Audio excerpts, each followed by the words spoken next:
Hey. Urban Politics. I am your humble host, Phys Ed Music, and this is another rousing episode of Urban Politics. You know what it is. Urban Politics, where politics lives. Without further ado, without further hesitation, let me get right into it like a car in drive because there is tons of politics of the day to get into. Let's start with number one with impeachment. That is what is in the forefront of everybody's mind right now. So I'm riding around, I'm looking in barbershops, looking in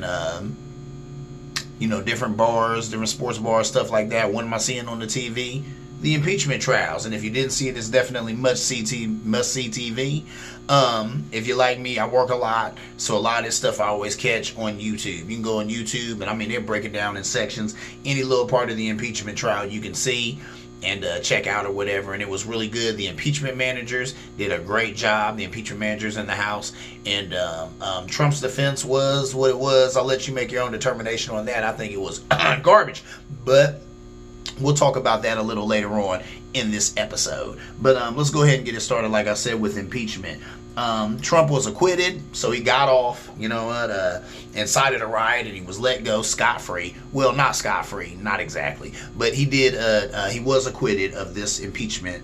And they needed 17 Senate Republicans to vote yay, and they couldn't get that. They got 15. So they were 2 away, which is more than I thought they would get. I'm not even going to lie. So, they got 15. They needed 17. It's still abysmal that they didn't get the 17 that they needed. So that is what it is. Some like the idea of him being censured.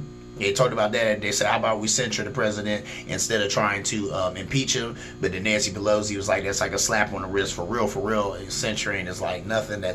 She said censoring is what we do, when people use the wrong letterhead or the wrong paperwork or something like that. We're not going to do this with this guy. Nah, censoring, what he did deserves impeachment. He needs to be impeached like yesterday. So that was what it was, and they moved forward on that.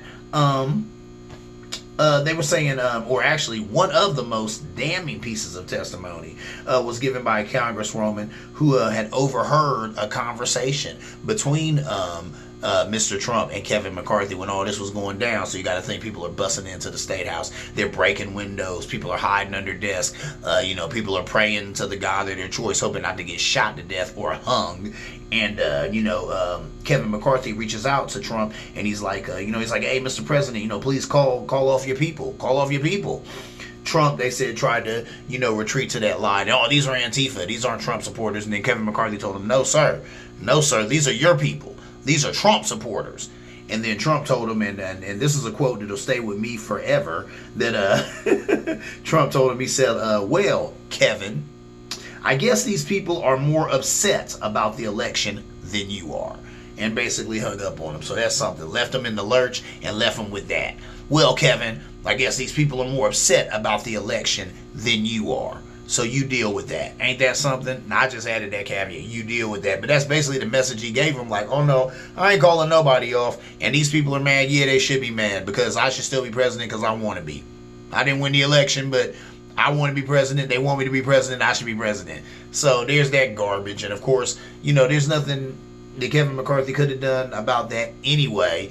But, Trump doesn't care about the rules of law or the rules of reality. So, he wasn't giving them any help on that when you know that your people are rushing in a place to hurt people. You know that people that you amped up on a BS mission are running in the state house, in the state capitol, trying to hurt people, trying to hurt legislators, trying to hurt some of your co-workers, screaming, hang Pence, looking for Miss Pelosi. He does nothing. So it is what it is. That's something. Mitch McConnell, it's something they said behind closed doors. He went ahead and admitted, he kept it real. He said the GOP, we let him off because of a technicality. And the technicality is they claimed you can't impeach a president after he's left office. But that's stupid. And they claim there's no precedent for that. Now, there's no precedent for that because we have never had a president who's been impeached twice. We've never had a president who is as off the hook as Trump. But we have had other government officials who have done things, and even when they left the office, they were still impeached, and they still made it to where they couldn't run for that office or any other government office ever again in life. And that's what definitely should happen to Mr. Trump. But They're scared. Republicans, Senate Republicans, they're scared. They're scared of Trump. They're scared of that base. He still has 74 million people that he controls. He wields those people like an axe. And he's ready to chop the heads off of Republican senators who don't vote and talk like he wants them to vote and talk. So there it is. So these guys are living under the gun, but this is a monster that they fed and they created for themselves. They created Trump. He kind of came out of nowhere. He hijacked their party. But even while all this was going, when they figured out that they couldn't beat him at his own game and couldn't keep control of the party, they let him take control of the party, and then they just got in the car with him and started to drive it and helped him drive it over the cliff. I don't know what they're thinking or what they were thinking, but they painted themselves into quite the corner, because what are they going to do? And I understand, the desperation here, because if I put my political hat on, what do you do as a Republican? You could have voted to impeach the president, right? And it's the right thing to do. But then you got to go and get extra security around your house because these QAnon people and these other crazy people will be coming at your door, actually giving you death threats and stuff. Who needs that? Who needs that? And I guarantee you they didn't become lawyers. They didn't become legislators for that crap. So for some of them, it's just politically expedient and easier to fall back and do nothing. Obviously, it looks like 45 men and women felt this way. Do nothing that way. Oh well, you know what I'm saying? Yeah, this guy got away with trying to get us all killed, but it is what it is. And at the end of the day, we need his base to get to keep our jobs.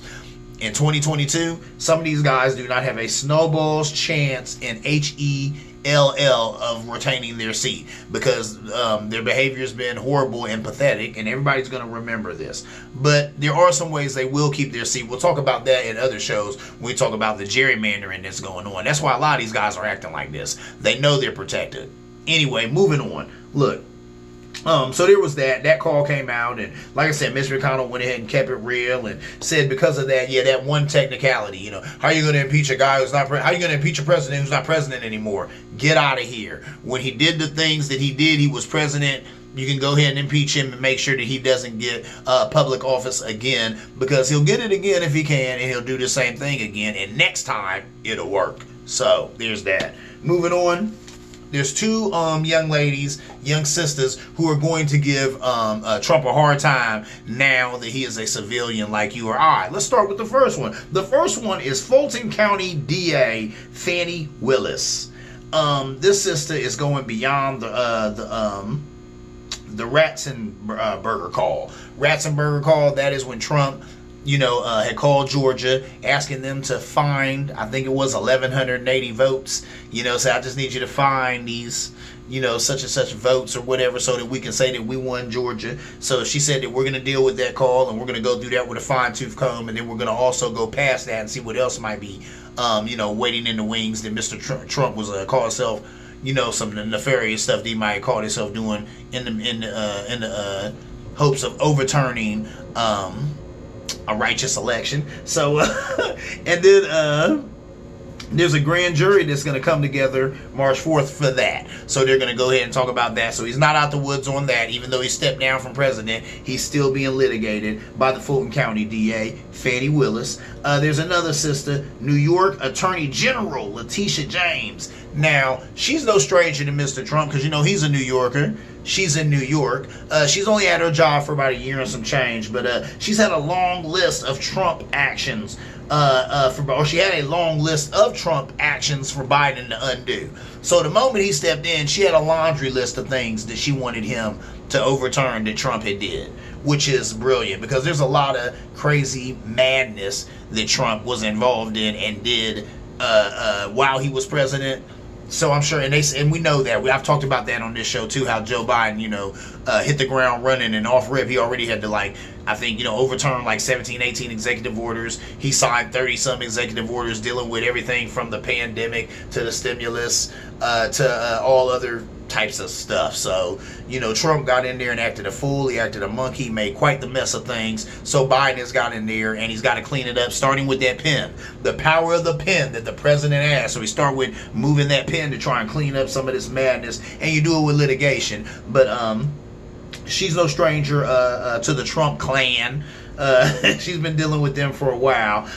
In her first year and some change as Attorney General, she's battled with Trump over the environment, environmental regulations, immigration enforcement, the census, and currently she's involved in litigation against the U.S. Post Office. And Mr. DeJoy, y'all know I call him DeJoyless jerk, who's been messing up our mail and making it so that senior citizens can't get their medications on time, and other people haven't gotten their stimuluses and all of that stuff because he was in cahoots with our president to try and mess up the election through messing up mail-in votes. But you see how that messed up. So yeah, she's no stranger to Trump and his shenanigans. So she's going after him hardcore. This other sister's going after him hardcore, and that's just two people who I know who are going to be dead on him like white on rice. Excuse the analogy, white on rice. Actually, with Trump, they're going to be on him like orange on Cheeto. They'll be on him like orange on Cheeto over some of these charges that he has. And a lot of this stuff is stuff I think I've seen the one sister on Rachel Maddow. The sister I seen was I think it was the Attorney General, yes, for New York. She was the one talking about it, and she was saying that he cannot pardon himself from these charges. These are state charges from the state of New York that are coming for him, and he can't pardon himself from this. So that's interesting. I've seen both of these ladies. They are poised, they're primetime ready, and they are hungry. And it looks like Trump is what's for lunch. So I hope that he's got some good lawyers. Forget that. We know he don't have no good lawyers. He could not get good lawyers. We talked about his horrible lawyers that he just got for this impeachment. He did that, though. He did that. He is the client that no lawyer wants. So heaven help him when he's going against these sisters here for these, accusations and charges or whatever that they have against him. He doesn't even have sufficient counsel. But it is what it is. He got to brought this on himself because, through his peddling of lies and falsehoods, there's no self-respecting lawyer who wants to take his case. You can't blame them because, their name is on that. So that is what it is. We'll see how he fares with that. Moving on, I want to talk about the deplorable MTG. That's right, the deplorable Marjorie Taylor Greene. That lady, I use the term lady loosely, that lady has gotten 30% of Republicans view her favorably. That's an 11% increase after being taken off of 2 committees for her radical beliefs, all that QAnon stuff and all that. So what does that let you know right there? Think about that. And QAnon, they got some radical beliefs. I've talked about that. If you don't know, just put that in your Google search, QAnon. And I guarantee, like I said, you can fall down that rabbit hole and I'll see you in 3-4 days, 3-4 weeks, maybe never again. Don't do it. Don't do it. Take my word for it. You don't want to mess with it. But my point is, she is bought on to that conspiracy and every other conspiracy that she ever heard of. And, her popularity has grown by 11%. Why is that? Because she represents the new Republican Party. And the new Republican Party is these QAnon Republicans, these Republicans who don't know much about politics, who don't care about facts, who don't care about the rule of law. They don't care about political processes. They don't care about any of that. They just want to win, and they want their side to be on top. And if they have to lie to do it, they'll do that. They don't care. And that's what we got now. These are not old school Republicans at all. They haven't been the party of Lincoln since Lincoln. A friend of mine who watches the show, my boy, you are my man. He said, yo, Ed ain't been the party of Lincoln since Lincoln. You took the words right out of my mouth, sir. The Republican Party has not been the party of Lincoln since Lincoln was walking around. And we know that was a while ago. So it is what it is. The vote was 230 to 199 along party lines to get her out of these, to get her out of her committee appointments. Whenever you hear along party lines, that just lets you know that Democrats voted the way Democrats you would think they voted, and Republicans, they voted the way you think they would vote. And most Republicans voted to keep her in her positions, and I think all the Democrats, I'm pretty sure, voted to not keep her in her positions. So really, and the correct vote was to not. She said some crazy things. She said some off the rail things. She didn't even really come up and apologize for it or any of that. So no, the thing to do was not to let her skate with this. But the Republican Party, that's what they do. They're hungry for votes. This woman's got a following. She's got votes. They've sold their soul for votes time and time again. They continue to do it, and they just don't know. I'll say it again. When you dance with the devil don't change. The devil changes you. Feel me, GOP, on that. Hear me again, Mitch McConnell. Hear me again, Josh Hawley. He's a young dude. I'm a little older than you, Josh. Feel me on that. When you dance with the devil don't change. The devil changes you. So that's what's going on now, GOP. So y'all need to learn from that. Anyway, the deplorable MTG saw her national recognition grow 13 points. I mentioned that because I guarantee you that she knew that. These new Republicans are sad because they are thirsty. They are thirsty for likes. They're thirsty for views. All this political theater is pathetic, and that's all this is. That's all she is. That's all her whole shtick is, political theater. Getting out there saying stupid stuff that other stupid people agree with. That's what's going on with the GOP. There used to be a time when they were interested in really pushing legislation that could help American people. They're not into that anymore. Not most of them. There's a few of them, a handful, who are into that. But most of them, that's what they're into. This political theater. This garbage. Facebook. Twitter. They're into that mess. Instead of doing doing the job of helping their constituents. That's what they're about, likes and views. Anyway, I do want to talk about Liz Cheney. Liz Cheney! This is the daughter of the man who, they said that he refashioned the vice presidency. I remember Dick Cheney. And I remember when he was vice president. And I remember how him and Rumsfeld strong-armed Bush Jr. It was no match for them guys. They wanted to go to Iraq, and they went to Iraq. They didn't care what he was talking about. You know what? We had them guys who bombed the building from Afghanistan. We want to go to Iraq. And they made it happen. So there's that. But anyway, his daughter, Liz Cheney, she saw her popularity grow with Republicans and voters across the board. That doesn't surprise me. You know why? When you have the courage of your convictions, sometimes that's popular. And Miss Cheney, that's what she had. She went on record as saying, what did she say? I'm bringing one article against this president, or our former president, Trump. And she said it's the article of high crimes and misdemeanors. The tastiest one. But she did it. And she's the number 3 Republican. So she's a high-ranking Republican. But guess what? When it was time to stand up, that lady stood up.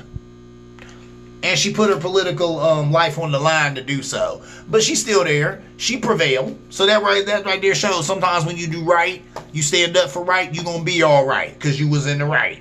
And she was in the right there. You know what I'm saying? And like I said, she prevailed. So hats off to her for that. And like I said, she saw her popularity go up as it should have. They said, well, 2/3 view her favorably, while 36% still, view her unfavorably. You go add that. What's 36% unfavorably? The majority of people think she's a good person, think she's doing a good job. I'm sure the majority of, well, I can't speak on that. I probably should have looked up those numbers. I would bet the majority of Republicans, I think some of them had talked about removing her from her leadership. Yeah, they did. I read that. Talked about removing her from her leadership. Why? And I may have even talked about that on the show here, because she voted to impeach Trump, which is the right thing to do. But these days in the Republican Party, you do the right thing, you do the wrong thing, you do anything that's against party lines or against what the party say, we're going to look to reprimand you. You're going to have to pay a price for that, because it's the cult of Trump. That's something. That is something, ain't it? But that's where we're at with this new fangled GOP that we got. So there's that.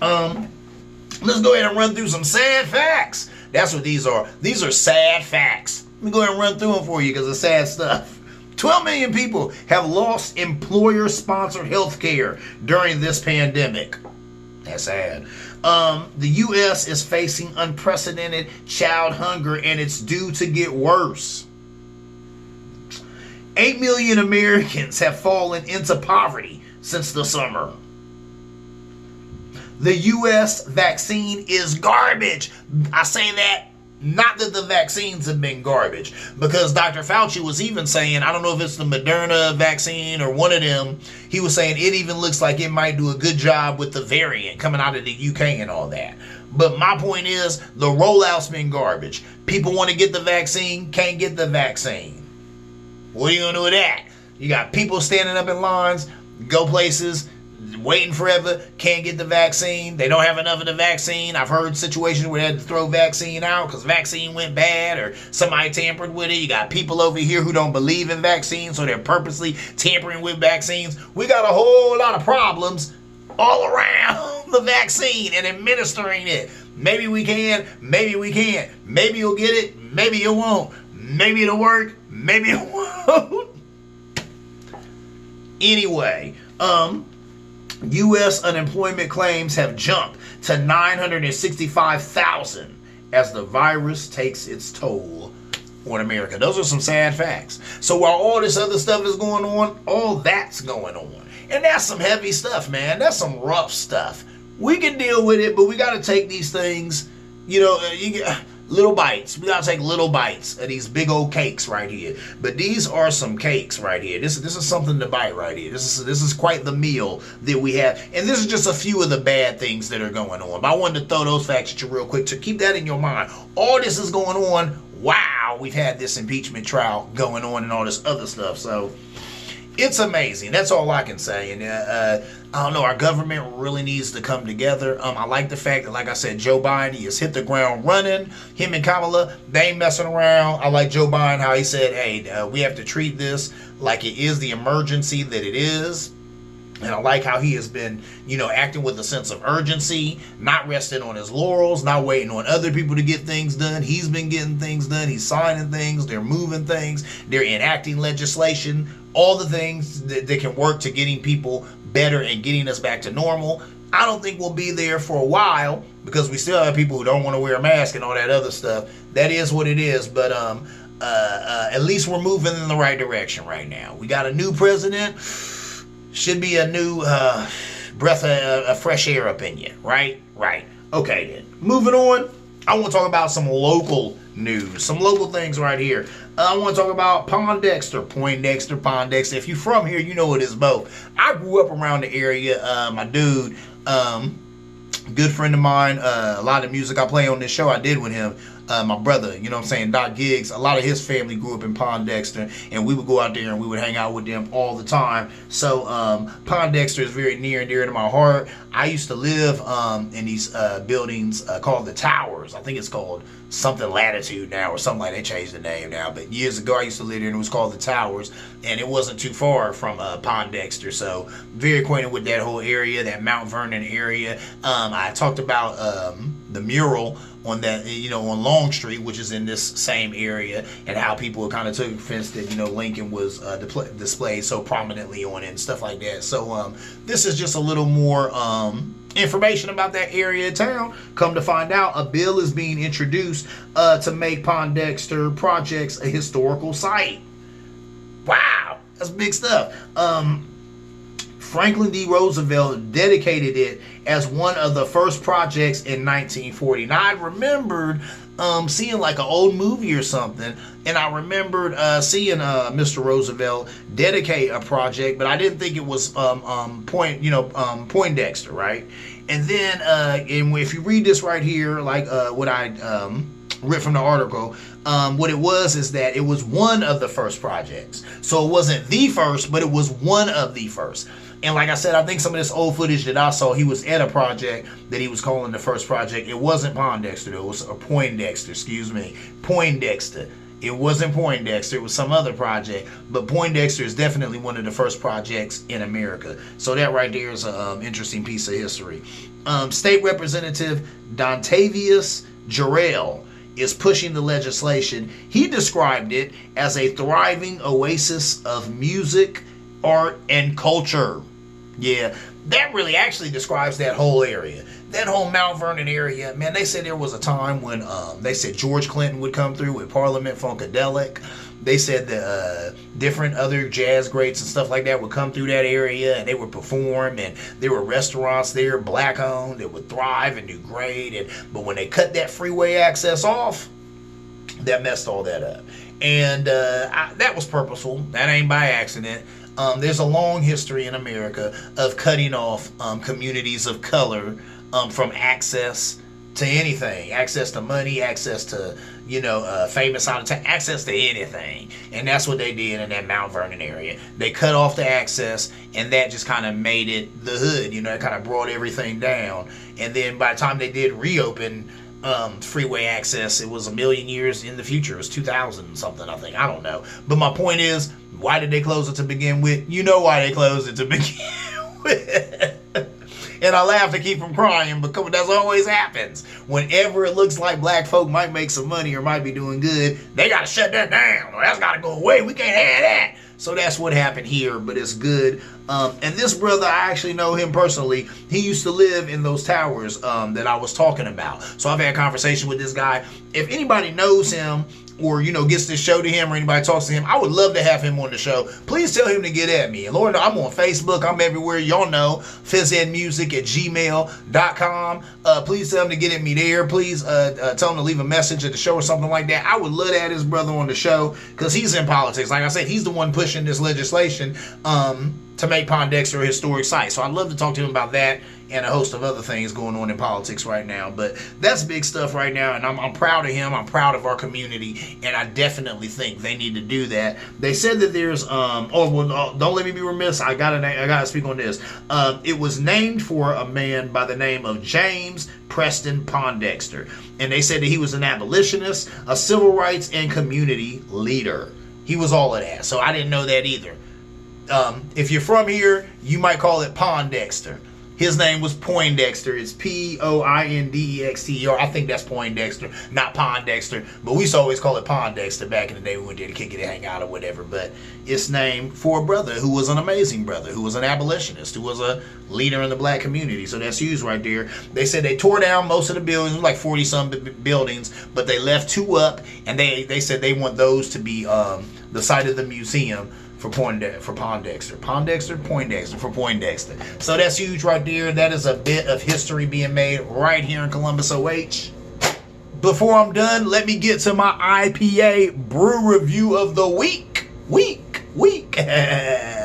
Yes, check that out. Rheingeist. That is a delicious beer right there. Actually, it is Rheingeist Truth Indian Pale Ale is their Truth IPA. This is a really good IPA. I was at a festival one time and had someone tap. They actually had the truck out there, and it was their mobile beer truck, and they had this and all their other flavors on there. And I tried this Truth IPA, and I was sold then. I think that next day I probably went to the store and got some, and I was not disappointed. This is a great IPA. It is a whole whopping 7.2% alcohol, so you're going to feel this guy. Normal beers or regular beers, not IPAs, just regular beers or whatever, are usually 5.0. Like I said, this guy's 7.2. That's going to kick you back. You know what I'm saying? So that is a delicious beer right there. If you get a chance, check out that Truth IPA, and that is by Rheingeist. All right, ladies and gentlemen, that is my time. What can I say? This has been Urban Politics. I am your humble host, Phys Music.